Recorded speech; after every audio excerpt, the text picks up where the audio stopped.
안녕하세요. 네, 반갑습니다. 오늘도 귀한 시간 내주셔서 복음한 말씀 들으러 이렇게 시간을 내주신 여러분들께 모두 감사의 말씀을 드리고, 오늘도 우리 주님께서 여러분들에게 은혜 가운데 주시는 이 말씀이 잘 마음 가운데 전달되기를 바라는 마음으로 말씀을 전하도록 하겠습니다. 지난 시간에는 이제 사도 바울이라고 하는 인물이 이제 로마에 있었던 이 로마인 성도들에게 쓴 편지인 로마서라고 하는 편지를 우리가 함께 살펴보았습니다. 이 로마서 1장 초반부에 이제 복음의 의미와 그리고 복음이 왜 우리 사람들에게 절대적으로 필요한지에 대해서 말씀을 드렸습니다. 복음에는 우리가 하나님에 대해서 반역하고 하나님과 단절돼서 살아감으로 일어나는 모든 문제점들을 해결할 수 있는 유일한 해결책이 바로 복음 안에 있기 때문에 복음이 중요하다라고 말씀을 드렸습니다.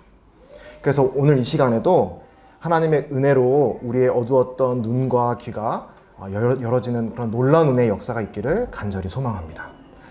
이제 오늘 다루게 될 성경 본문에 따르면 하나님의 이와 같은 놀라운 구원의 역사, 그리고 은혜로운 회복의 역사의 시작점은 바로 죄에 대한 자각에 있다라는 점을 오늘 말씀드리고자 합니다. 뭐라고요? 이 놀라운 은혜의 역사, 은혜로운 회복의 시작, 구원의 시작이 어디에서 시작이 된다? 바로 우리 자신의 죄에 대한 자각에서 시작된다는 점을 말씀드리고자 합니다. 그러면 어떤 분들은 의문을 품으실 수도 있을 것 같습니다. 아니, 복음은 지난 시간에 좋은 소식이라고 하지 않았습니까? 내 마음이 따뜻해지고 내 마음이 기분 좋아지는 그런 소식을 전해주셔야지 왜 교회에 와서 복음 들을 때마다 죄 얘기를 하십니까? 왜 우리가 죄인이라고 이렇게 좋지 않은 소식을 우리에게 전해주십니까? 라는 그와 같은 의문을 품고 있는 분들도 계시리라 생각을 합니다. 하지만 한번 생각해 보십시오. 만약에 우리가 암을 치료해야 된다고 했을 때 이 암을 치료하는 암 치료의 시작점이 어디에 있나요? 바로 암에 대한 정확한 진단에서 암 치료가 시작되게 되는 것입니다. 당뇨병도 마찬가지죠. 이 당뇨가 있다는 것을 우리가 주기적인 혈당 검사를 통해 내 몸에 이 인슐린 분비 체계가 망가졌구나, 이것을 우리가 깨닫고 알고 받아들임으로써 거기서부터 당뇨병의 이제 회복의 시작이 이루어지게 되는 것입니다. 그래서 아무리 최고 수준의 의료 전문가가, 아무리 똑똑하고 정말 탁월한 실력을 가진 의사들이 여러분들을 만나주고 문제점을 얘기해주고 해결책을 전해준다고 할지라도 내가 그 이야기를 받아들이지 않고 나에게 병이 있다고 인정하지 않는다면 그와 같은 모든 탁월한 의료 기술도 무용지물이 된다는 것을 우리는 우리의 경험을 통해 알게 됩니다. 그래, 하물며 우리 영혼의 병, 우리 영혼의 문제에 대해서 그것을 권위 있게 말해줄 수 있는 분께서 우리에게 말해주실 때 그것을 우리가 받아들이는 데서부터 이 모든 구원의 또 이 회복의 시작이 된다는 점을 말씀드리고자 합니다.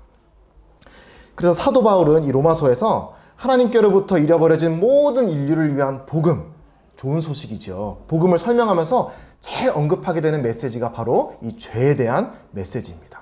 우리 모든 사람에게는 근원적으로 죄라고 하는 문제가 있습니다라는 것을 말씀해주고 있습니다. 그래서 우리 함께 로마서 1장 18절부터 32절의 본문을 차근차근 읽어가시면서 하나님께서 우리에게 내리시는 이와 같은 진단을 정말 엄중한 마음으로 또 신중한 마음으로 함께 들어보기를 원합니다. 성경을 갖고 계신 분들은 함께 펴서 읽어주시면 감사드립니다. 먼저 18절부터 읽겠습니다.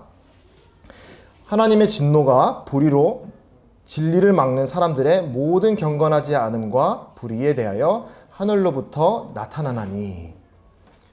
성경은 우리가 왜 죄인인지, 우리가 어떻게 죄인인지 구구절절 설득하고 우리에게 구걸하듯이 여러분 죄인인 거 믿어주세요 라고 말하지 않다는 사실이 참 흥미롭습니다.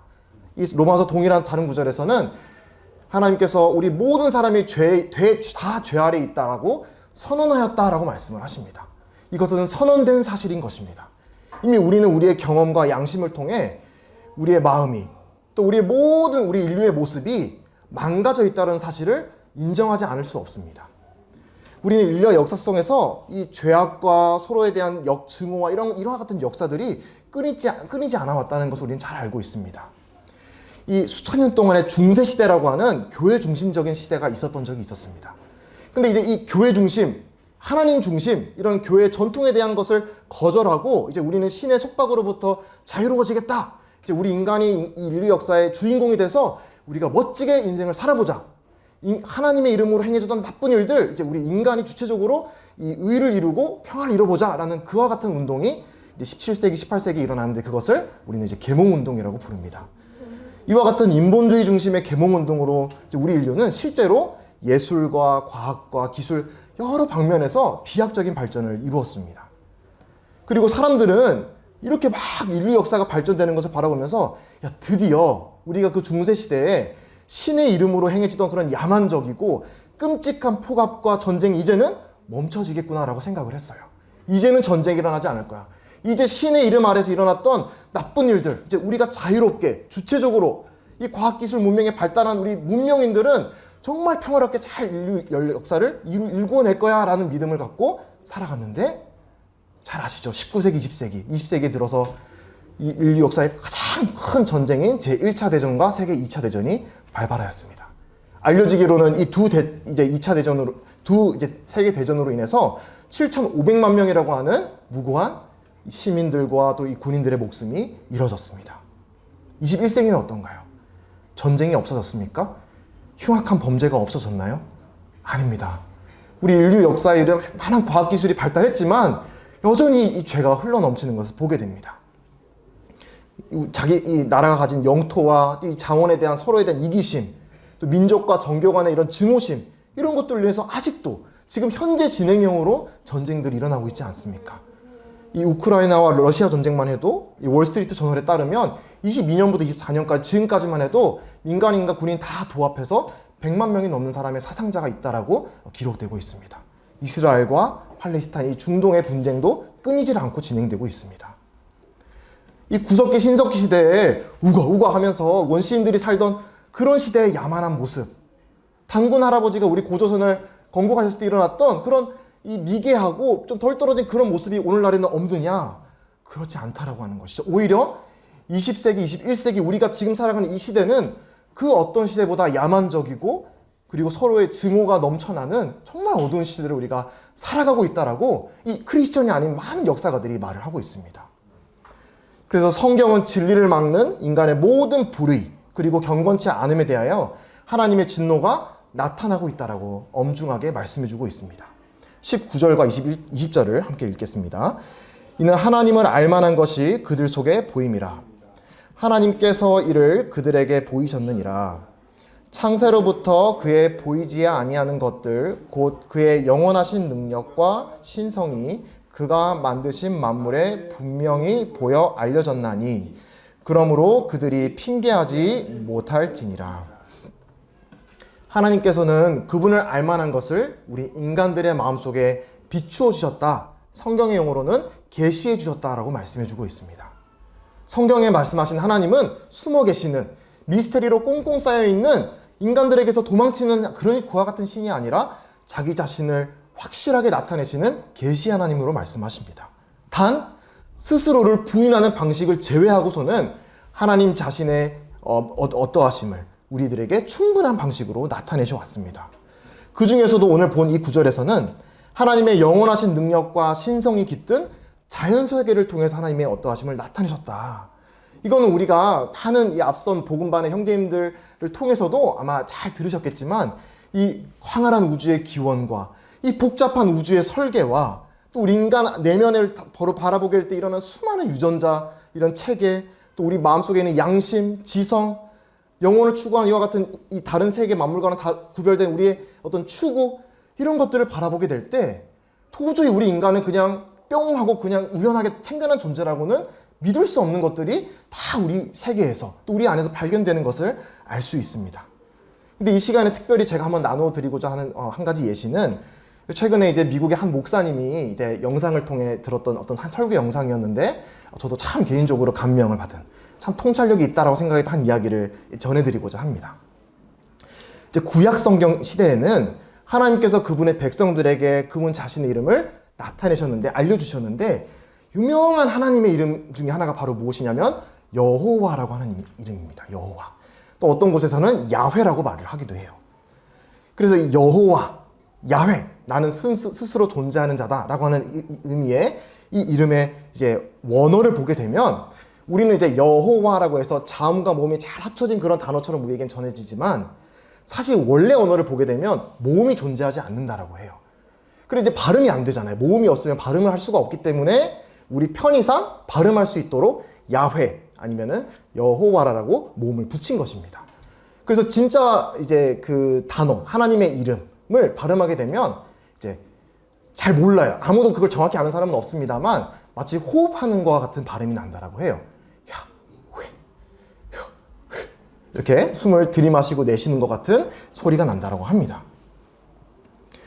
근데 놀라운 사실은 성경에서는 하나님이 우리 인간을 태초에 창조하실 때 창세기 2장 7절에서 여호와 하나님이 땅의 흙으로 사람을 지으시고 생기를 그 코에 불어넣으시니 사람이 생명이 되니라라고 말씀하십니다.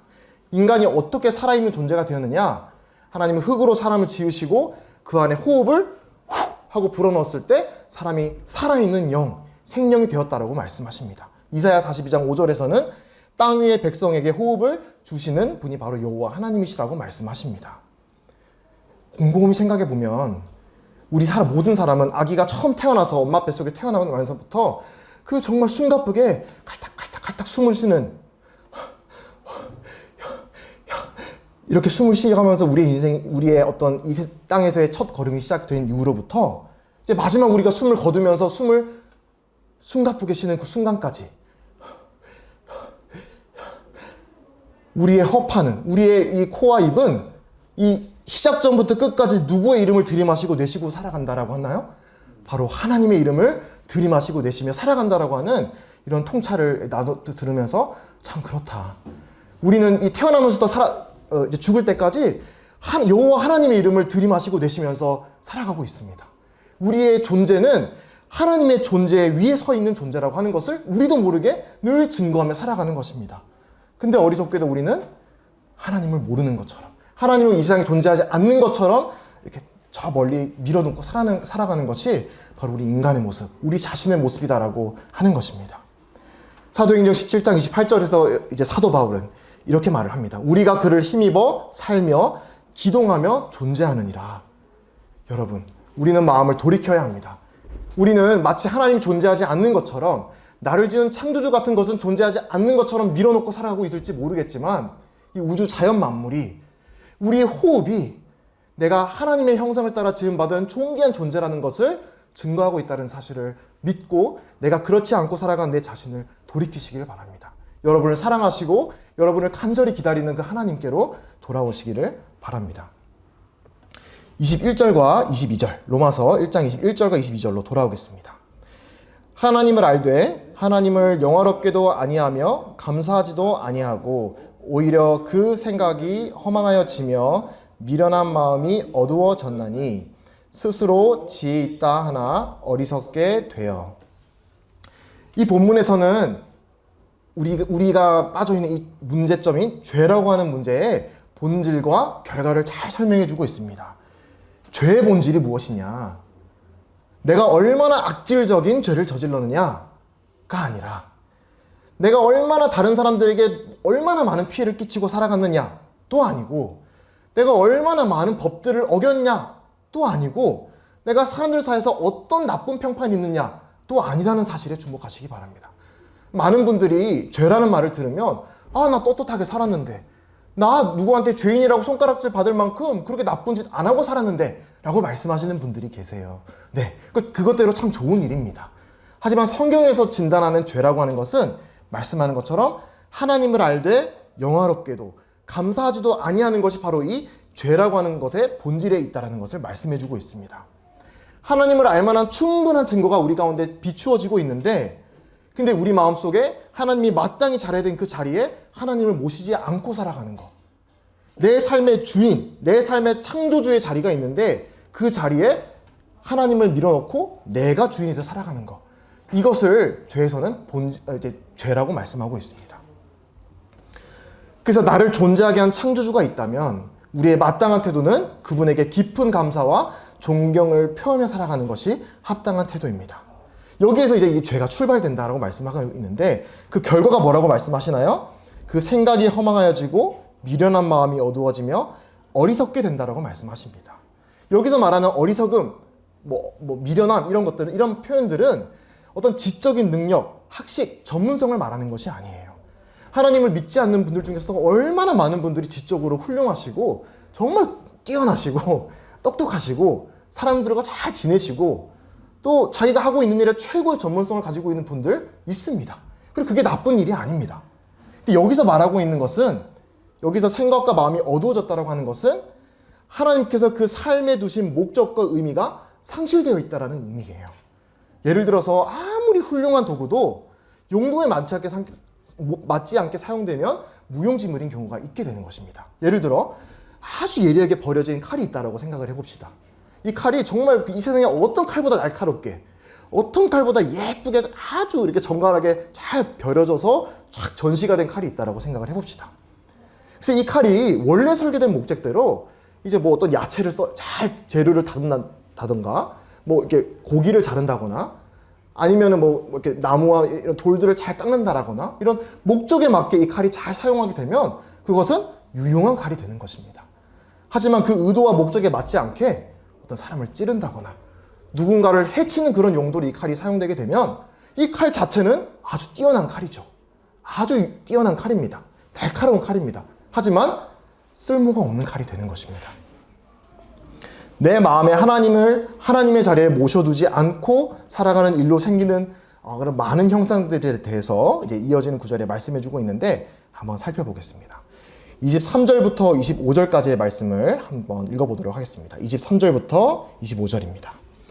썩어지지 아니하는 하나님의 영광을 썩어질 사람과 새와 짐승과 기어다니는 동물 모양의 우상으로 바꾸었느니라. 그러므로 하나님께서 그들을 마음의 정욕대로 버림에 내버려 두사 그들의 몸을 서로 욕되게 하셨으니 이는 그들이 하나님의 진리를 거짓 것으로 바꾸어 피조물을 조물주보다 더 경배하고 섬김이라. 주는 곧 영원히 찬송하실 이시로다. 아멘. 여기에서 우리가 하나님을 우리의 마음에 하나님의 자리에 모셔두지 않고 살아갈 때 일어나는 현상 첫 번째, 하나님의 영광을 피조물의 우상으로 바꾼다라고 말씀을 해주고 있습니다. 하나님의 진리를 거짓 것으로 바꾸는 것이죠. 조물주가 아니라 피조물을 더 경배하고 섬기는 삶을 살아간다라고 말씀해주고 있습니다. 그래서 이것을 마치 어떤 목상이나 석상을 이렇게 만들어 놓고 그 앞에 엎드려야만 이와 같은 우상 숭배다라고 생각을 할지도 모르겠습니다만, 그게 아니라 우리 삶에 하나님이 있어야 될 자리에 다른 것들을 채워넣고 하나님만이 주실 수 있는 참된 만족, 하나님만이 주실 수 있는 참된 생명, 하나님만이 주실 수 있는 영원한 기쁨을 하나님이 아닌 다른 것으로부터 찾고 그것을 추구하는 삶, 이것을 성경적으로 분별할 때는 우상숭배의 삶이다라고 말씀을 하고 있는 것입니다. 그래서 이 구절에서 잘 살펴보시면 아시는 바와 같이 사람들이 왜 우상을 숭배하나요? 하나님은 왜 참 하나님을 섬기지 않고 왜 다른 것들을 삶의 최우선순위로 놓고 살아가느냐? 그 신을 사랑해서? 그 신이 정말 좋은 신이어서? 아닙니다. 우리가 우상숭배에 빠지는 이유는 바로 우리 자신의 탐심과 정욕 때문이라고 말씀을 하고 있어요. 결국 이 신을 섬김으로써 내가 더 안락하게, 내 몸이 더 기쁘게, 더 즐겁게 살아가기 위해서 이와 같은 우상들을 섬기는 것이다라고 말씀해주고 있습니다.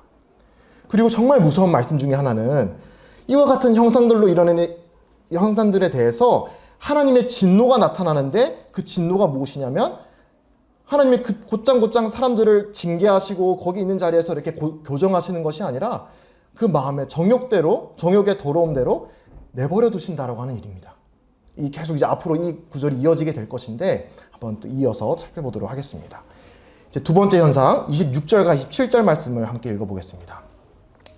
이 때문에 하나님께서 그들을 부끄러운 욕심에 내버려 두셨으니 곧 그들의 여자들로 순리대로 쓸 것을 바꾸어 영리로 쓰며 그와 같이 남자들도 순리대로 여자 쓰기를 버리고 서로 향하여 음욕이 부릴 듯 하매 남자가 남자와 더불어 부끄러운 일을 행하여 그들의 그릇 때문에 상당한 보응을 그들 자신이 받았느니라. 여기 말씀하시는 바와 같이 이 두 번째 현상은 또 오늘날 많은 우리 이제 현대 문화 속에서 보이게 되는 현상 가운데 하나이기도 한데요. 그건 바로 하나님이 이 만들어 놓으신 남자와 여자 간의 이런 아름다운 관계를 왜곡하는 것, 순리대로 쓸 것을 버리고 영리로 쓰는, 그래서 남자가 남자를 향해, 여자가 여자를 향해 음욕을 품고 그리고 그러한 성적인 행위를 행하는 것, 이것을 이제 두 번째 현상으로 말씀해주고 있습니다. 오늘날 현대 문화는 이와 같은 행위를 사랑, 포용, 다양성, 이와 같은 미명하에 이런 성경 메시지를 혐오 발언이다, 증오 발언이다 라고 낙인을 찍고 있습니다. 하지만 하나님의 말씀을 전하기 위해 이 자리에선 저도 역시로 제 개인적인 감정이나 어떤 저의 개인적인 경험이나 권위가 아니라 여기에 성경에서 말씀하시는 권위를 여러분들에게 말씀드릴 수밖에 없습니다. 성경에 따르면 남자와 남자가 그리고 여자와 여자 사이에 이와 같은 일을 행하는 것은 하나님 앞에서 명백한 죄이며 하나님 앞에서 부끄러운 일이라고 말씀해주고 있습니다. 그리고 이러한 일을 행하는 것에 대해서 마찬가지로 나타나는 하나님의 진노도 그 부끄러운 욕심에 내버려 두셨다. 또 거기에 더해서 그들의 그릇 때문에 상당한 보응을 그들 자신이 받고 있다. 우리는 이 보응이라는 것이 정확히 뭔지는 알 수 없습니다. 아마 이와 같은 동성애를 행하는 사람들의 마음에 일어나는 일일 수도 있겠고요. 또 이제 어떤 육체에 일어나는 일이 될 수도 있겠습니다. 어쨌든 그 하나님께서 이 자기가 짓는 이 죄에 대한 상당한 보응을 이런 일을 행함으로써 얻게 되면서 내가 이런 길을 걸어가는 데 있어서 하나님의 진노가 지금 나타나고 있구나라고 깨닫게 하고 있으시다라고 말씀해주고 있는 것입니다. 마지막 현상, 이제 죄로 인해 일어나는 마지막 현상에 대해서 28절부터 31절 말씀해주고 있습니다. 또한 그들이 마음에 하나님 두기를 싫어하며 하나님께서 그들을 그 상실한 마음대로 내버려 두사 합당하지 못한 일을 하게 하셨으니 곧 모든 불의, 추악, 탐욕, 악의가 가득한 자요, 시기, 살인, 분쟁, 사기, 악독이 가득한 자요, 수군수군하는 자요, 비방하는 자요, 하나님께서 미워하시는 자요, 능욕하는 자요, 교만한 자요, 자랑하는 자요, 악을 도모하는 자요, 부모를 거역하는 자요, 우매한 자요, 배약하는 자요, 무정한 자요, 무자비한 자라. 네, 감사합니다. 하나님의 마음, 하나님을 우리 마음에 하나님 자리에 두기 싫어하면서 일어나는 온갖 온당하지 못한, 합당하지 못한 일들을 나열해주고 있습니다. 그리고 여기 역시 하나님의 진노, 그 상실한 마음대로 내버려 두시는 일이 나타나고 있습니다. 여기에 나열된 여러 가지 이런 모습들이 죄의 열매라고 하는 사실을 꼭 기억하시길 바랍니다. 이런 일들을 행해야만 죄인으로 입증되는 것이 아니라 우리가 이미 본질상, 본성상 죄인이기 때문에, 우리가 죄 아래에 있기 때문에 크든 작든 정도의 차이는 있을지 모르겠지만 이러한 모습들이 마음으로 우리 행위로 흘러나온다라고 진단해주고 있는 것입니다. 그래서 이 말씀을 많이 읽어보시고 지나쳐 보시는 분들도 있겠지만 지금 이 말씀을 지금 듣고 있는 분들 마음 가운데 성령님께서 역사하셔서 이 말이 그냥 지나쳐가는 말이 아니라 여러분의 마음 가운데 거울처럼 활활 이렇게 하나님의 말씀에 광선처럼 비추어지는 역사가 있기를 간절히 바랍니다. 이 말씀은 여러분의 마음에 거울이 되어서 내가 죄인이구나, 내 마음 가운데 이런 모습들이 있는 것이구나, 나에게는 구원이 필요하구나라는 것을 깨닫게 하기 위해서 이 말씀을 적어놓은 거예요. 여러분 비참하게 만들려고, 여러분이 얼마나 무가치한 자인지를 증명해서 이렇게 짓이기려고 이런 말씀을 적어놓으신 게 아니라 내 문제가 뭔지 알아야 되니까 거기서부터 회복이 시작될 수 있으니까 내 상황을 정확히 진단해 주시기 위해서 이 말씀들을 거울로 우리에게 주신 것입니다. 그래서 이 말씀을 읽을 때 마음이 불편해지고 불쾌해지고 마음이 어떻게 해야 될지 모르는 그런 일이 일어난다면 여러분 그 이상으로 복된 일이 없는 것입니다. 오히려 우리가 이제 말씀을 읽을 때 항상 마음이 따뜻해지고 행복해지고 우스운 그런 즐거운 감정만 일어나지 않습니다. 성령님께서 우리 마음 가운데 일하시는 놀라운 역사 가운데 하나는 바로 죄에 대해서 가책을 느끼게 하시는 일입니다. 그래서 이 말씀 구절을 읽고 아무런 감흥이 없고 이건 나랑 상관없는 일이야 라고 생각한다면 그보다 큰 비극은 없을 것입니다. 근데 만일 지금 아까 쭉 읽은 말씀을 한번 다시 눈으로 읽어보시길 바랍니다. 이 말씀을 읽는데 불쾌하고 짜증나고 부끄럽고, 그런데 내 마음속에 진짜 이런 악한 마음과 행동들이 흘러나오고 있다는 사실이 인정이 된다면 정말 성령님께 감사드리길 바랍니다. 성령님께서 여러분 가운데 회개 역사를 시작하게 하시는 그와 같은 모습일 수 있는 것입니다. 바로 거기에서부터 이 내가 내 안에 있는 죄를 직시하는 것으로부터 하나님의 구원의 역사가 시작되게 될 것입니다. 이제 마지막 32절 9절 말씀에 대해서 함께 나누어 보고 마무리를 하도록 하겠습니다. 그들이 이 같은 일을 행하는 자는 사형에 해당한다고 하나님께서 정하심을 알고도 자기들만 행할 뿐 아니라 또한 그런 일을 행하는 자들을 옳다 하느니라. 여기에서는 어떤 한 가지 죄만 특별하게 부각시켜서 이거는 정말 최악의 죄야, 이런 것들은 적당히 지어도 죄는 죄야, 이렇게 말씀해주고 있지 않다는 점을 주목하시길 바랍니다. 하나님 앞에서 이 죄에 대해서는 죄의 우열을 가리는 마음은 하나님 앞에서 온당한 자세가 아닙니다. 저는 이제 참 오늘날 이제 많은 교회가 있는데 이 교회에 대해서 참 감사한 마음을 가지고 있습니다. 특별히 아까 말씀드렸다시피 이 죄를 죄가 아니라고 말하는 이 너무나 이상하고 자연스럽지 않은 것들을 옳은 일이라고 그렇게 주장하고 행하는 아주 악한 시대를 살아가는 오늘날 하나님의 이 복음 진리를, 하나님의 의의 기준을 어떤 그런 어려움과 핍박이 올지라도 담대하게 용기 있게 선포하는 많은 교회들이 있음에 저는 감사한 마음을 가지고 있고 그 같은 교회에 제가 함께하고자 하는 마음을 가지고 있습니다. 근데 이제 한 가지 조금 이제 우리 그리스도인들이 돌아봐야 될 사실을 한 가지 생각해 보게 된다면 바로 오늘 살펴보게 될 32절의 말씀이라 생각을 합니다. 최근 10월 27일 날 광화문에서 포괄적 차별금지법이라고 하는 어떤 개인의 표현과 또 신념의 자유를 심각하게 훼손하는 그런 법에 대해서 전 교회적으로 반대 집회가 있었습니다.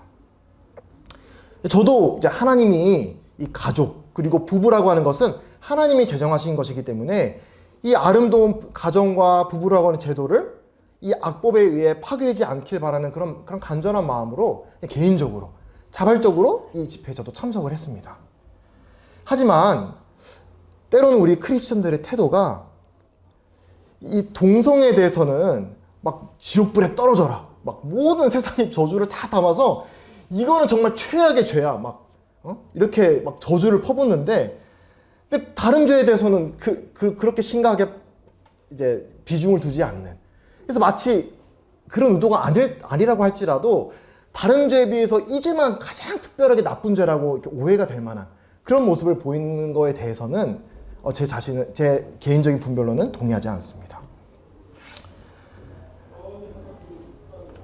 이렇게 특정한 죄만 더 특별히 죄악시하는 것에 대해서는 동의하지 않습니다. 아까 앞에 32절에 말씀한 것처럼 그들이 이 같은 일을 행하는 자는 사형에 해당한다고 말씀합니다. 이 같은 일이라고 하는 말 안에는 하나님 앞에서 기뻐하지 않는 하나님의 의의 기준에서 어긋나는 모든 죄를 다 포괄하는 것입니다.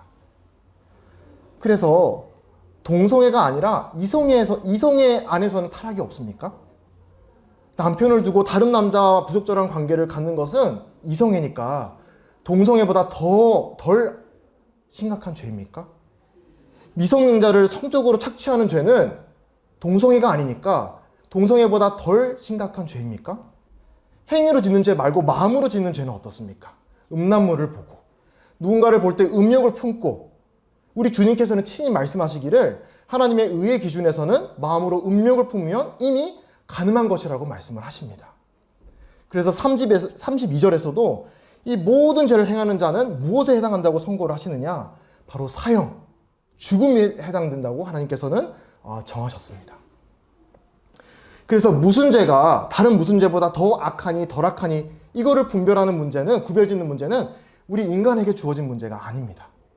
말씀에 따르면 우리 모든 사람은 하나님의 기준에 미치지 못하였고 결국 우리 마음에 하나님의 자리에 모셔두지 않기 때문에 거기에서 고구마 줄기가 쭉쭉 끌어올려 나오듯이 하나님이 기뻐하지 않는 그런 우리의 마음과 행동들이 흘러나온다라고 성경은 진단해주고 있습니다. 그래서 오늘 이제 이 시간에 여러분들에게 우리 인간이 가지고 있는 본연의 문제, 죄라고 하는 문제에 대해서 말씀을 드렸습니다.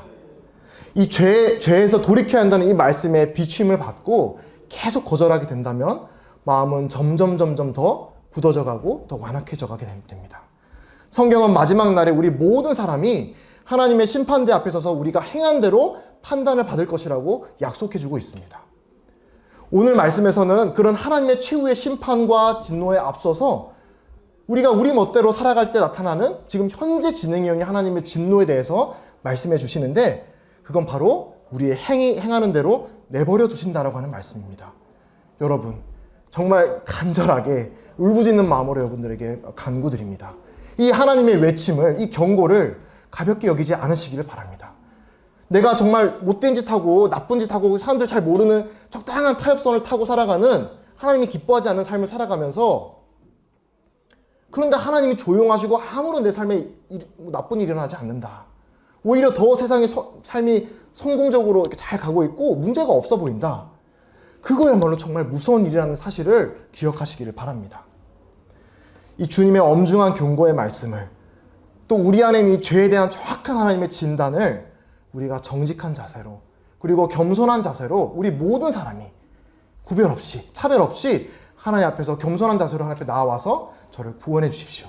제가 이와 같은 죄와 같은 저의 모습이 저의 모습입니다. 제 옆에 있는 사람 볼 것 없이 나에게서 이와 같은 마음이 있습니다 라는 마음으로 하나님 앞에 나와서 도움을 구하고 하나님께 살려달라고, 구원해달라고 하나님께 간구드리는 그와 같은 이제 마음의 변화가 일어나시기를 간절히 바랍니다. 네, 기도하고 말씀 마치도록 하겠습니다. 아버지 하나님, 오늘 로마서 말씀을 통해서 우리 사람들의 불의에 대해서, 또 우리 인간의 불의를 보시며 하나님의 이 진노가 어떻게 나타나시는지를 오늘 말씀을 통해 배웠습니다. 하나님, 우리 마음 가운데 역사해 주셔서 이 말씀이 우리 마음의 거울이 되어서 우리가 죄를 깨닫고 회개하여 하나님 앞에 돌아오는 그런 구원의 역사가 일어날 수 있도록 도와주시기를 간절히 기도드립니다. 하나님의 놀라운 은혜에 감사드리며 우리 주 예수님 이름으로 기도했습니다. 아멘. 감사합니다.